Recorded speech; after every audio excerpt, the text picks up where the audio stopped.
So let's say you have to read an incredibly long email from your boss that you have to finish before the big meeting starts in qui contribueront à l'économie de demain.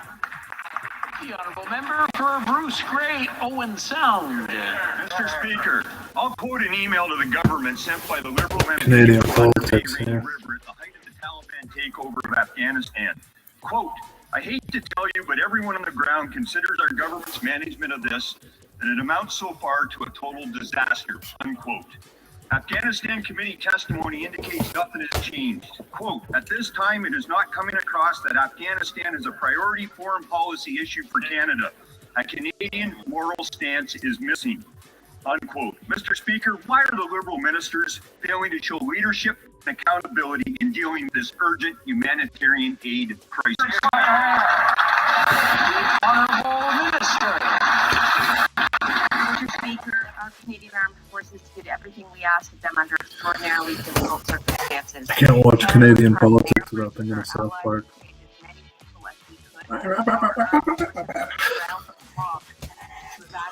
Many people as possible for as long as conditions permitted, including our former interpreters and local staff and citizens of allied countries. Under the leadership of my colleague, the Minister of Immigration, we are committed to bringing 40,000 Afghan refugees to Canada. Thank you, Mr. Speaker. Member for Edmonton West. Mr. Speaker, it wasn't enough for the Liberals when they paid out $9 million in CERB benefits to dead people last year. It's now been revealed that they've paid out $12 million in CERB to people abroad. Now, surely even this government realizes it's the CERB, not the oversee ERB. Will the minister guarantee to apologize to Canadians for this waste of taxpayers' money, stand and commit that they will recover every penny of these wasted funds? The honourable minister. Speaker, what we won't apologize for, in fact, we're extremely proud of, is having helped over 8 million Canadians who received the CERB when they needed it most at the beginning of this pandemic. Absolutely, Mr. Speaker, verifications are ongoing to identify individuals who received the CERB but may. Canadian politics as well, and so is British politics. Like when they go into like their speeches and stuff, it's like they're at a sporting event. Like I don't know, you watch C-SPAN. I mean, like when a member of like the House gives a speech, it's like dead quiet. Nobody's even really there. These guys are like, go all in. I don't know. The headline was that it was supposed to be about the trucker thing. The convoy to freedom. Another times. I mean, definitely there's no doubt that if there was one particular employment sector that could really throw, Western society into chaos, it would definitely be truckers. Like if truckers all of a sudden all were like, hey, we're not going to do it, there would be so much chaos that what would happen? Food would stop showing up and oil would stop showing up. I mean, obviously any sector, well, there's other sectors that can make an impact, but truckers, they'd only have to collectively stop working for like a week and the whole fucking economy would be in total shambles. But apparently with this freedom convoy, it's a very small minority of truckers, and according to some of the politicians in Canada, the vaccine rate for most truckers is like 90%, so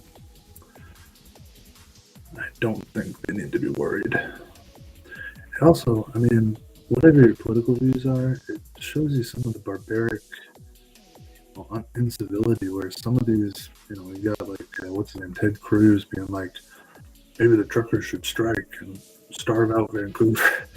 Like, dude, that's a brutal statement. It's like, I don't know why Ted Cruz just gets away with it. Like, yeah, starve out the whole city. It's like we're going back into the medieval ages. Just starve them.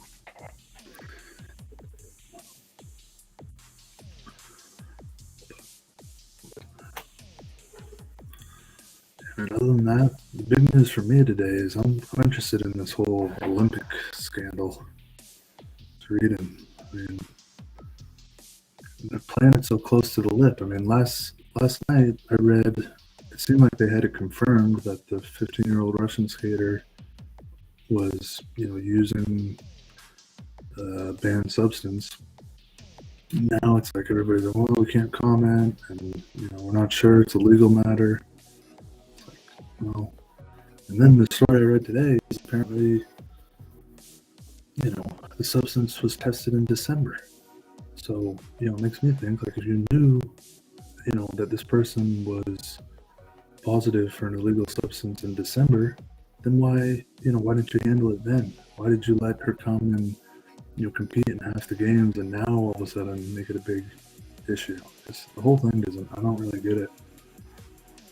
Like I said, the International Olympic Committee and the Figure Skating Committee, they're not really, they're like being pretty close-lipped about the whole thing. I don't know. But it was good to see the American Nathan Chen win the gold for America last night at like 12:30. He definitely had a good skate. I mean, he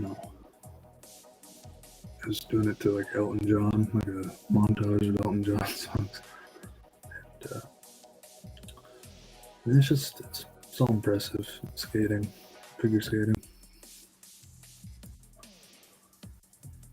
Other than that, obviously the big news today, if you're following finance, is inflation is still going up. I mean, it's like the CPI, Consumer Price Index, is at 7.5% year over year. Even the core CPI is at like 5.5%. I think the target rate that the Fed tries to keep it at is like 2 to 3. So, we're almost a good twice as much as what it's supposed to be at. So it's just like it's almost inevitable that we're gonna have a market crash. I mean, I don't know. Now we start to play the game of, we're gonna have a soft landing. We gotta message, get all the messaging out so they know exactly how much interest rates. But I mean, the truth is like typically it's rare that you have a soft landing. Usually, people get while the going's good, and like the article I was reading is, inflation's at 7.5% or 5.5%, depending on what metric you use, and 10-year yields are still, well under, solidly under 2%. So it's kind of a, but I saw a graph, and bond yields, don't totally correlate to inflation. So we'll see what happens. But I'll tell you one thing, that if the Fed raises interest rates, 4 or 5 times before the elections in November, and the market reacts negatively, it's going to be a hard sell for the Democrats to get, hold on to the chambers. But let's see.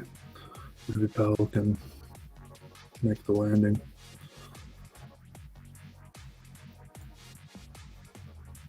What the news there was. Not a lot of major news stories today. Obviously, the Rogan thing is getting a lot of play. I mean, it's one of those things where I had never really listened to Rogan. I mean, I maybe listened to him like through a friend once before this whole thing. But then when he got all that press, I was like, all right, let me listen to this guy. I listened to, he had a pretty controversial guest on, this psychologist Jordan Peterson, who kind of, got into all kinds of trouble about, pronoun usage and stuff like that. I mean, again, I didn't feel like he was like over the top, like extreme, but he definitely kind of had the flavor of like a libertarian, kind of like sovereign citizen. Like he kept I kept talking about like how individual freedoms are like the paramount of society, and I mean I get that there's a market for that, and I don't know. I mean, obviously, the thing I watch on YouTube, I didn't even watch it through Spotify, so didn't give Spotify any ad revenue. But I don't remember anything like overtly racist. There's definitely some wacky claims by his guest as far as like the idea that somehow people using different pronouns is going to lead to a Marxist revolution of genocide. It's like, I think that's a bit of a stretch, to be honest with you. I mean, I don't see how you can jump from the idea that people want to identify in different ways to we're going to be quality of outcomes starving each other with dictator. But that's pretty much what his argument was in a nutshell.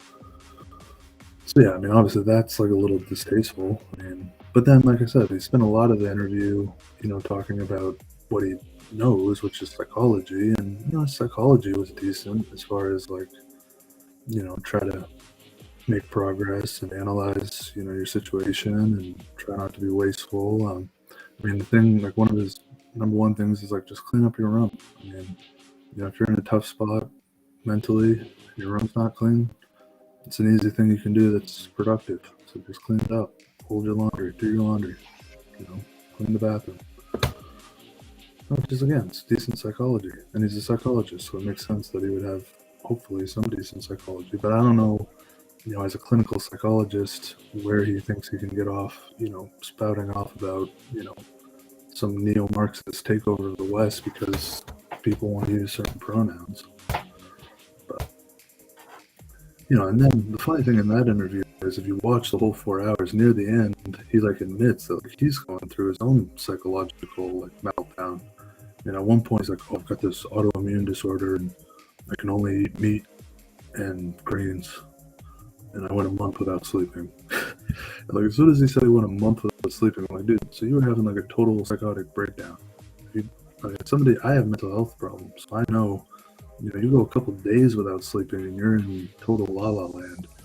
And Peterson claimed he went a whole month without sleeping. So there's no doubt that he was, out of his head.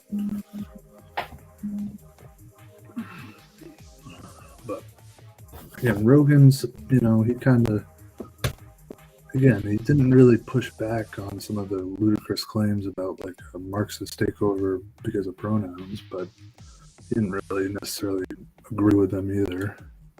But obviously, the latest about Rogan is, and I don't know if they're on YouTube, but I haven't watched any of his stuff about COVID. I mean, I've heard the news blips about how, when he got COVID, he did the whole hydrochloroquine and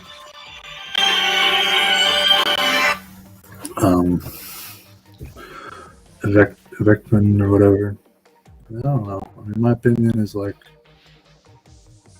I mean, I have a mental illness, so I sometimes, almost as entertainment, look into like alternative, like, for lack of a better word, conspiratorial theories, and and I kind of found the chief anti-vaxxer who, was a Kennedy, nephew of John F. JFK, Robert Kennedy Jr. And he's been touting the anti-vax horn for, a decade or more. And I read some of his book. I mean, and I don't know. I mean, yeah. I mean, I'm obviously, you get into big business, big government, big pharma. There's always going to be certain problems because there's just so much money and influence floating around, But he pretty much, RFK in that book, I think it's called like The Real Fauci or something. He tries to paint it as like, the whole.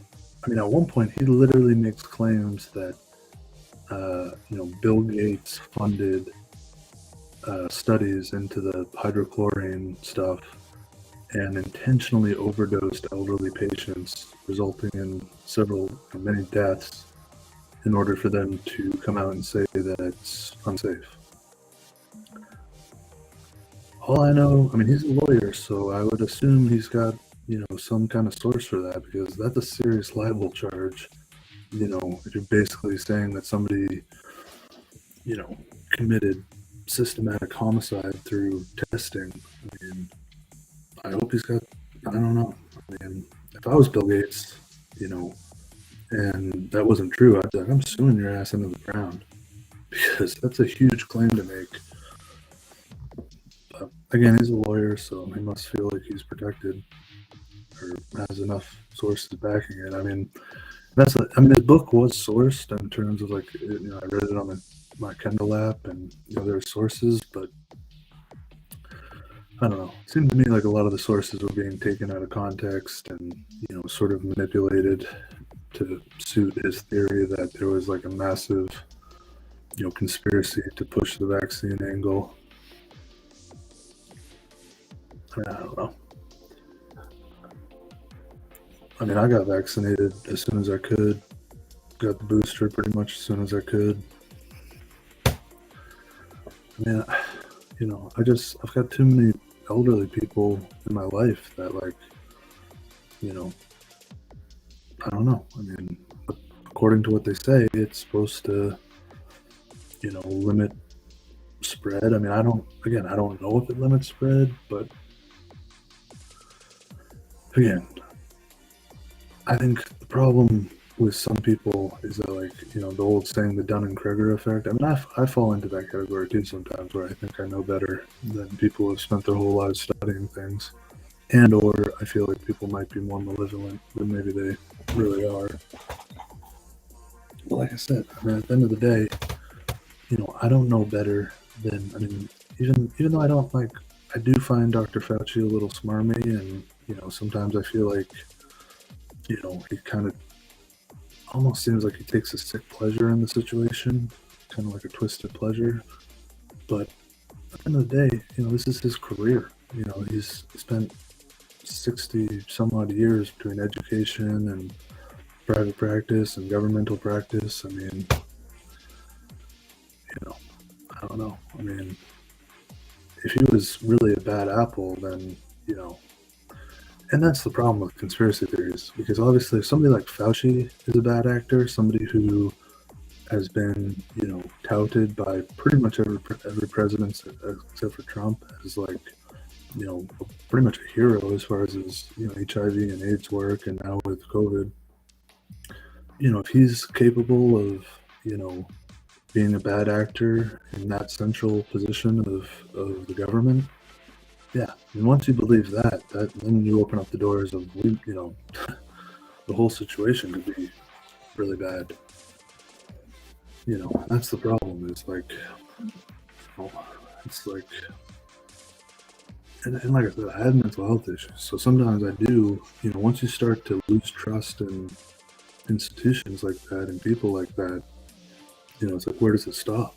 Because if Fauci can be a bad actor, then, how many other people in the government can be bad actors? And I don't know.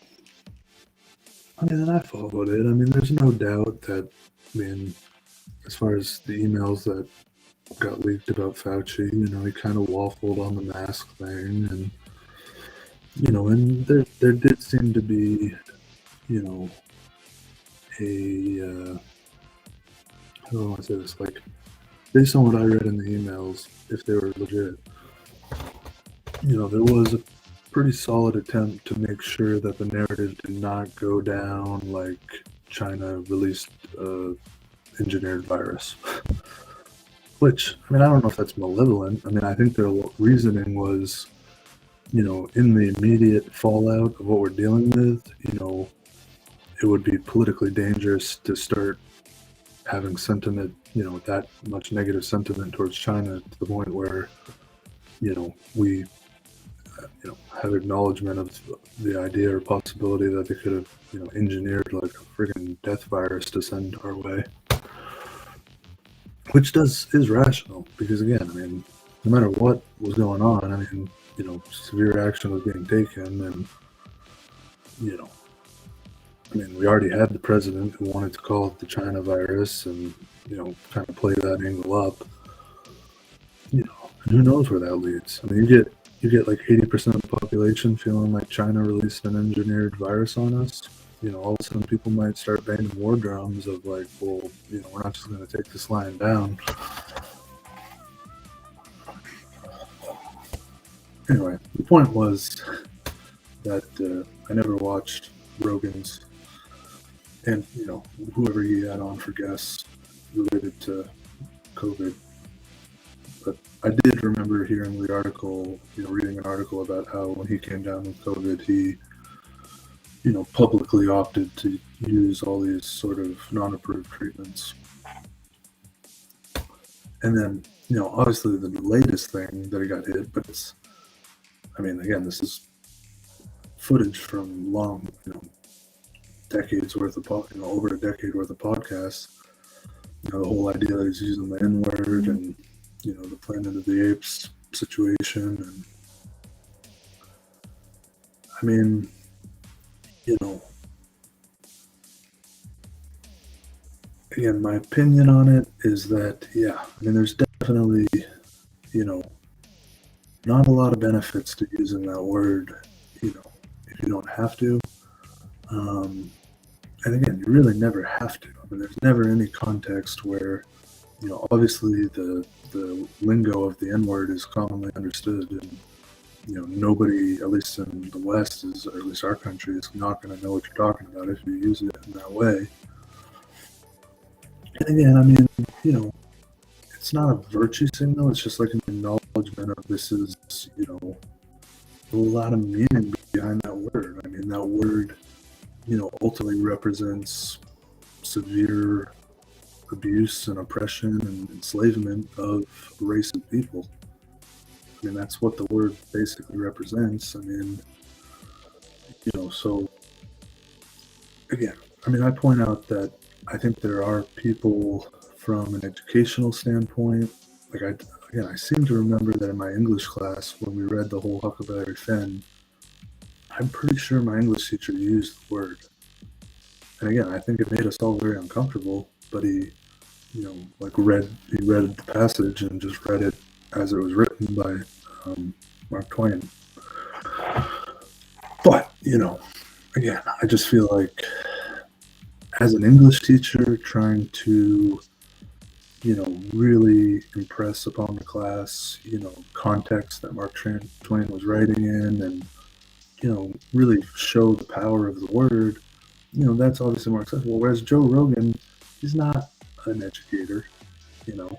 I mean, whatever he is, he's certainly not an educator. I mean, he's obviously an entertainer, you know. And I mean, you know, there is the argument of, you know, obviously within the African American or Black community, you know, they do use that word, you know, in entertainment, you know, obviously heavily in the music industry and even in comedy and, you know, certain film adaptions and things. You know, but I mean, my opinion, I mean, I don't know. I have a good friend. I don't have a lot of friends, but one of my close friends is African American or Black.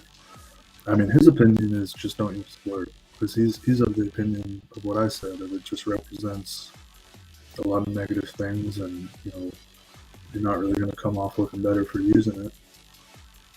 But again, that might just be what he tells me as, you know, his white friend. And for what it's worth, you know, my heritage, my grandfather's mother was, you know, she was dark skinned, and her father was, you know, I think descendant from slaves. I mean, again, that's a very small branch of my family, so I don't, you know, necessarily think it certainly doesn't give right to use the word and anything like that. But in that context, because of that branch, and, you know, I have been called the N-word, you know, for what it's worth. I mean, on my class trip, I mean, don't get me wrong, I, you know, was behaving poorly and, you know, definitely was not acting, you know, because the senior class trip, the whole idea is to have like a nice bonding, sober, and, you know, I basically flaunted the whole sober idea. So I deserved a talking to, but, you know, the person who, you know, took me away from that situation and brought me back to my hometown. And he literally at one point, just said, "Look, you're an N-word." Like, but he said the actual word, hard R. And, and I don't know. I mean, again, I don't deny I was acting in a very poor manner, but, again, I don't know if, again, I don't even know if he knew that I actually had some heritage in that way, but whether he just felt like that's the word you use to describe people who, don't behave appropriately. But I guess the bottom line, as far as it relates to Joe Rogan, is,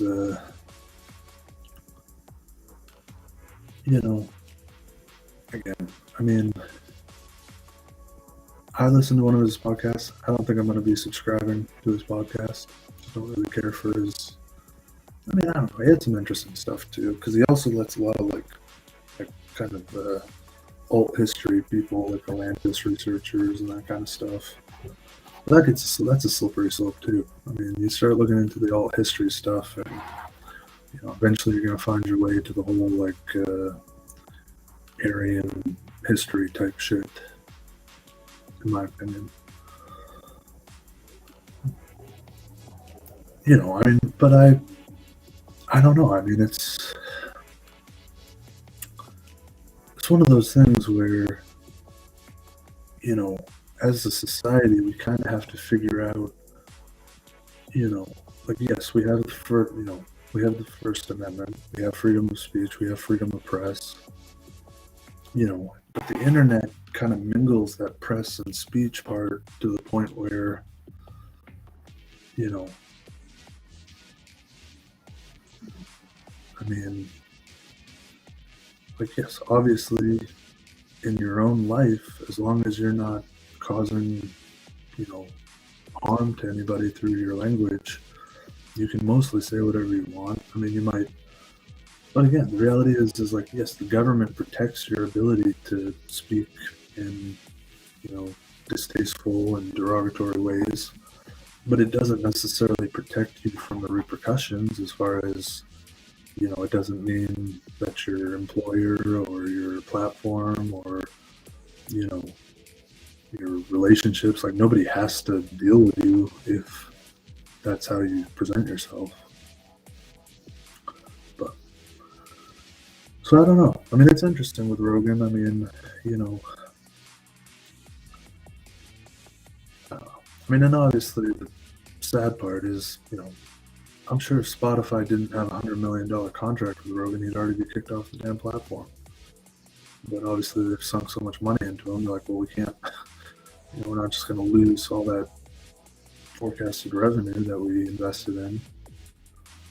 Although, I don't know what the nature of that contract was. I mean, typically contracts with, entertainment contracts do have, clauses in there for, like a bad behavior clause, like in the sense of like most movie actors and athletes, you can get your contract canceled or have to repay some of your contract if, I can't imagine Spotify just was like, yeah, we'll give you $100 million, say whatever the hell you want. No questions asked. I mean, if they did, they're pretty damn stupid and they're suffering, but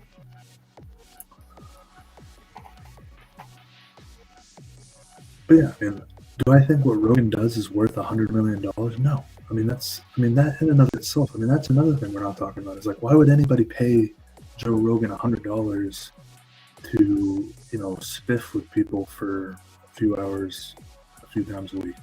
Like, how, and where have we got to as a society where we're like, yeah, that's worth $100 million. Some guy talking to another guy for a couple hours, a couple times a week. Yeah, probably. And that's a bigger question with the entertainment industry because, obviously all those values are super inflated. I mean, whether it's athletes, Hollywood, media.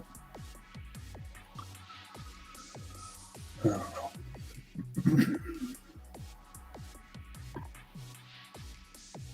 But,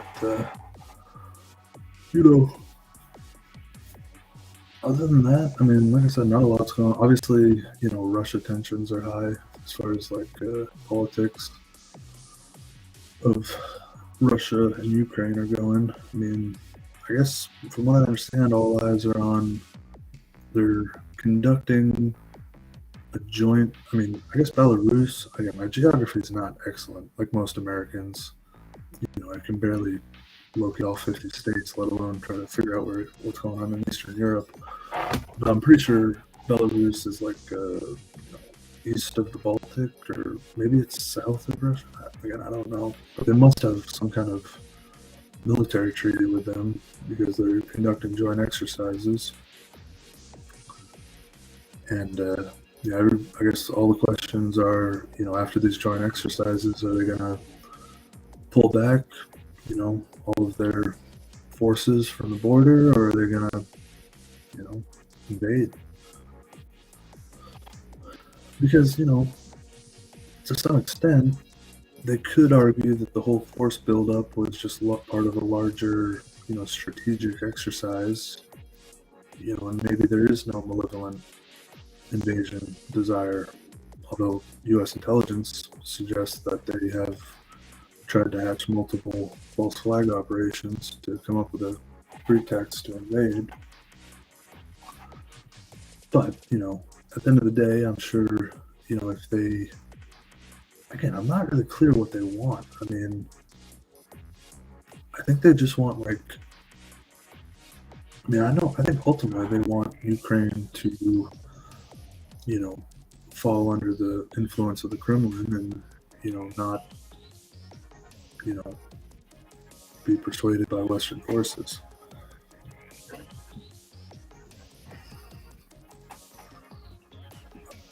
don't know. I mean, that situation, because it's going to be a tough situation. The trouble is Ukraine is not part of the North Atlantic Treaty Organization. So there's no, immediate, treaties that will come into play as far as, the NATO countries, they're not bound by treaty to defend Ukraine if Russia invades, So it's an interesting question as far as, what does the NATO countries really do? Do they just let Russia take over Ukraine? Which then basically just puts Poland and the Baltics between, the EU, EEA, and UK? Or do they, go into conflict with Russia to try to secure Ukraine's independence? Again, I'm sure everybody at the NSA and, Joint Chiefs and NATO Secretary Generals, I'm sure that's all they're talking about, is trying to figure out, what the appropriate action is if there is an invasion. Well, also I'm sure they're trying to figure out, how to convince Russia to just keep the status quo and, not put everybody in a terrible situation.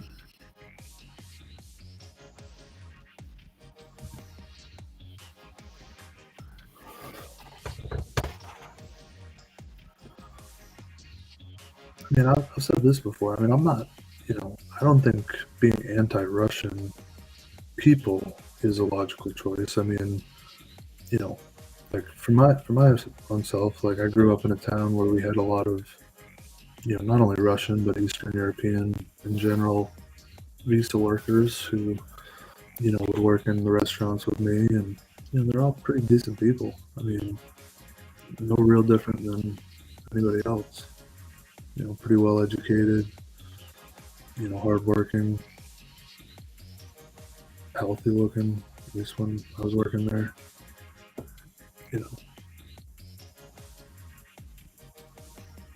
I don't remember ever getting into any serious political conversations with them, but I don't know. I guess my point is yeah, you can be wary of the idea of a, over 2-decade leader of the country in Putin without, casting aspersion on the whole populace of the country.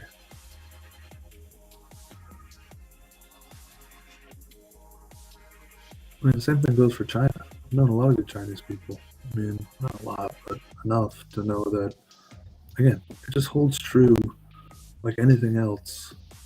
It's Black History Month, so invoke the famous quote by Martin Luther King. I mean, don't judge a person by, the color of their skin or their ethnicity, but the contents of their character, because, I'm firmly of the opinion that in every culture, every race, every geography, you're going to find good and bad people with a pretty similar distribution as everywhere else.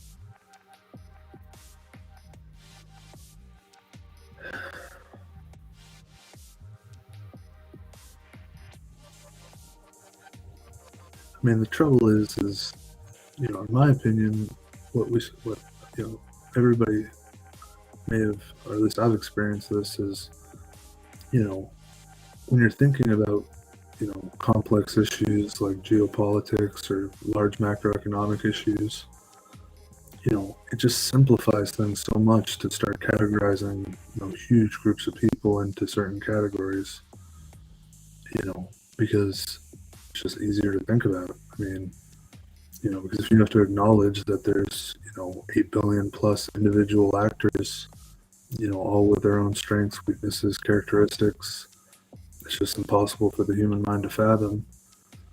Whereas if you can break it down to like a dozen different groups competing against each other, then all of a sudden you can kind of play out scenarios and, figure out kind of where things shake out and, who has what.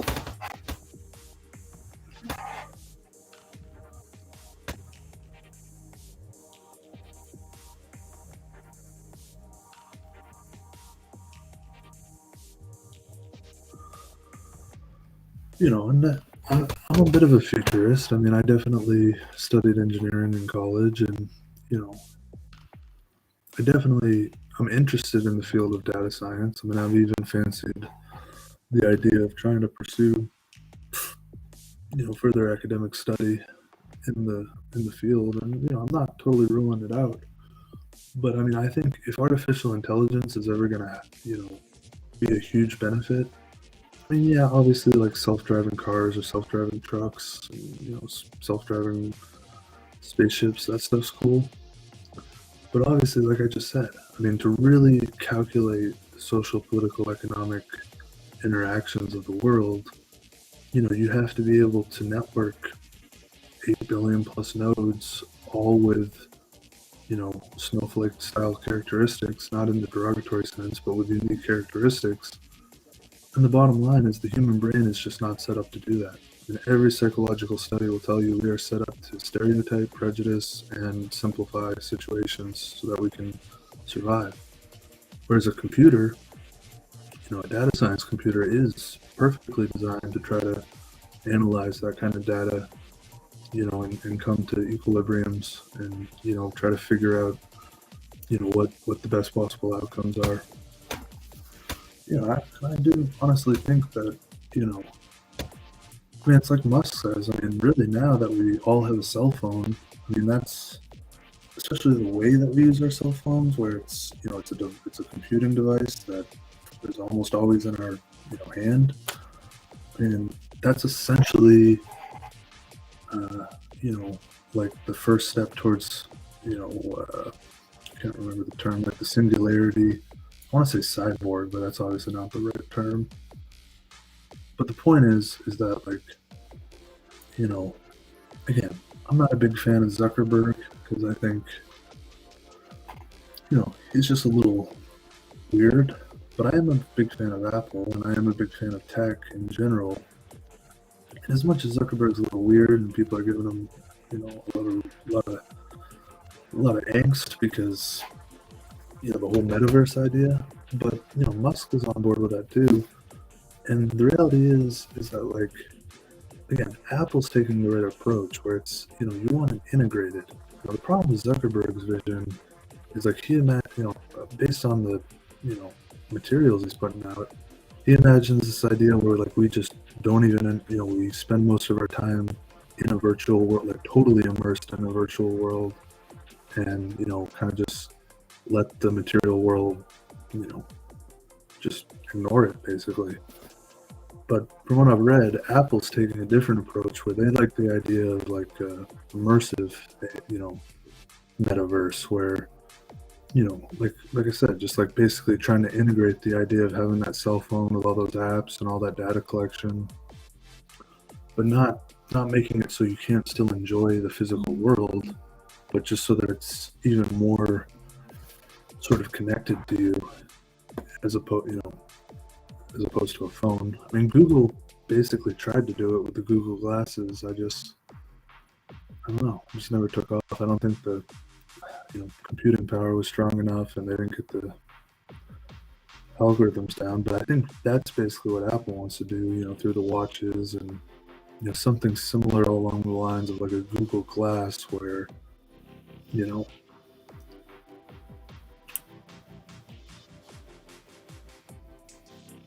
I mean, because obviously, if you read anything about conspiracy theorists, they're always going on about how we're going to be microchip controlled. But the reality is that I mean, I don't know about a microchip, but integrating software that you can interact with a global network, or a local network or a regional network into your actual neural network as far as your brain. I mean, that would be a pretty incredible step forward. I mean, it obviously comes with its own set of risks.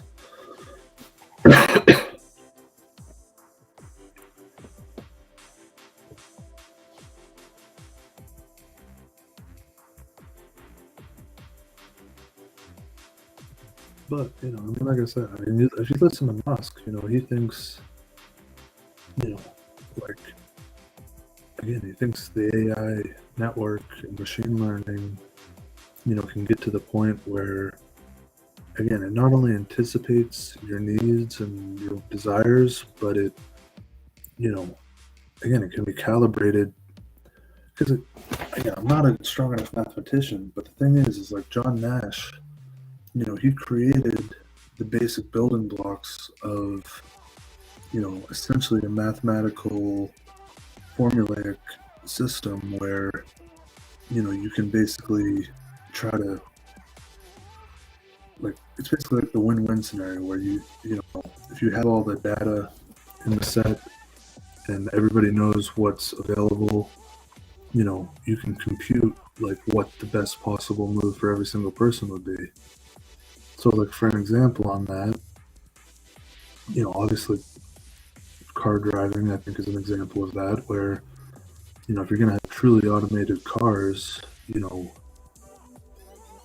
going to have to be able to make those decisions as far as, especially if you're looking at, congested areas of traffic, they're going to have to be able to have a neural network amongst the cars where they can figure out what is the best move for each car so that, no one car is seriously detrimentally impacted and no one car is seriously positively impacted. I also think, I'm big on the idea that food waste is a big problem in society. That's another article I was just reading. I guess Tyson, with their livestock, chicken and livestock, they have, I think they said something like feed fields larger than the size of Texas to get their, meat products. But anyway, you can imagine if we all had neural network and we were collecting analytics all the time on, what we ate and what we desired to eat, and we fed all that information into, the food infrastructure. You can imagine how, using some algorithmic equilibrium type analytics, you could hugely, you could make food production so much more efficient if you could, really be able to use machine learning and data analytics to anticipate, what people eat, and what their habits of eating are, and how much they eat.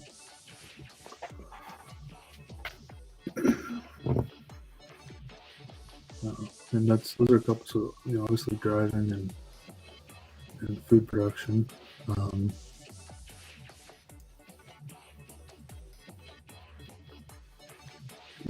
Another obviously big one is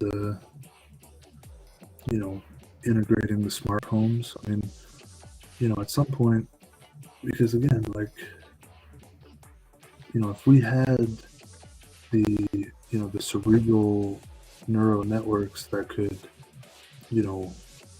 really feed off our biometrics in terms of it knew when we were too hot or too cold, or, I mean, I know for me, I would love to have, a device that would just anticipate that I'm leaving a room, so shut the light off. I mean, it would save so much hassle in my life. I can't tell you how many times that for whatever reason I just forget to shut the light off and then the light's on.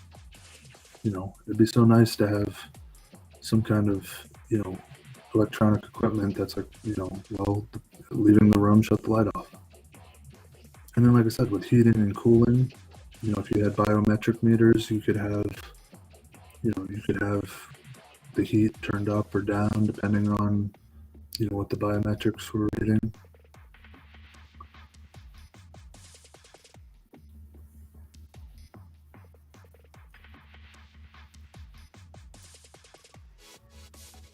So my bottom line is that I don't know if it has to be in the form of like a microchip in your brain.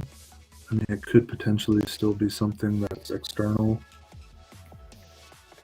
But, it's my opinion that, as far as environmental concerns and then, I mean, getting into equitable concerns, I also think that,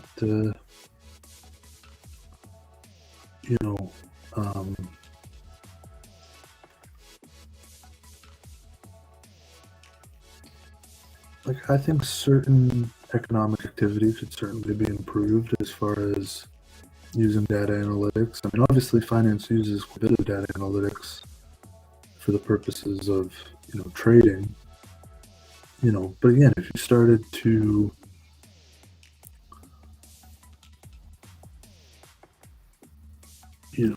use the data analytics to, improve capital allocation methods and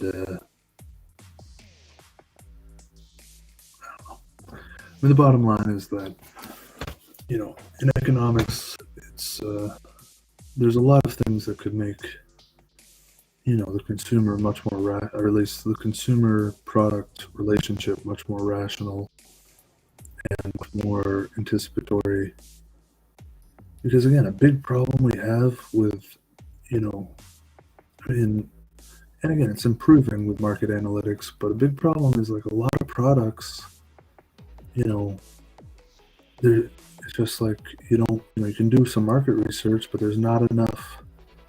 I mean, again, you have certain programs like Facebook and other things that can collect a certain amount of market research, but the reality is we need a lot more data on consumer choices and behaviors in order to make the economy efficient.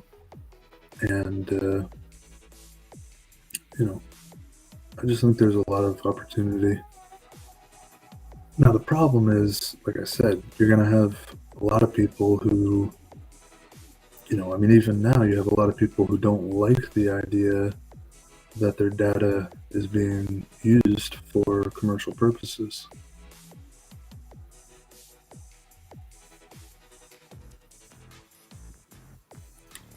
That's, I mean,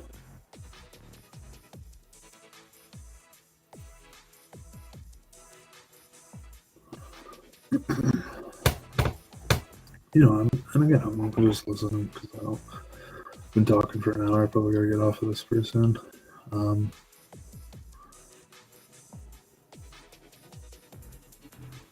The bottom line is that, there's definitely,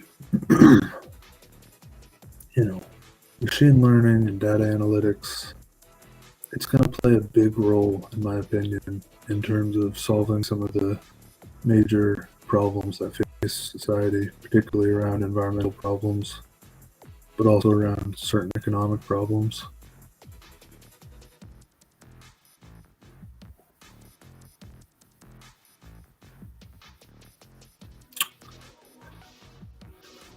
But I guess that's all I'm going to do for now.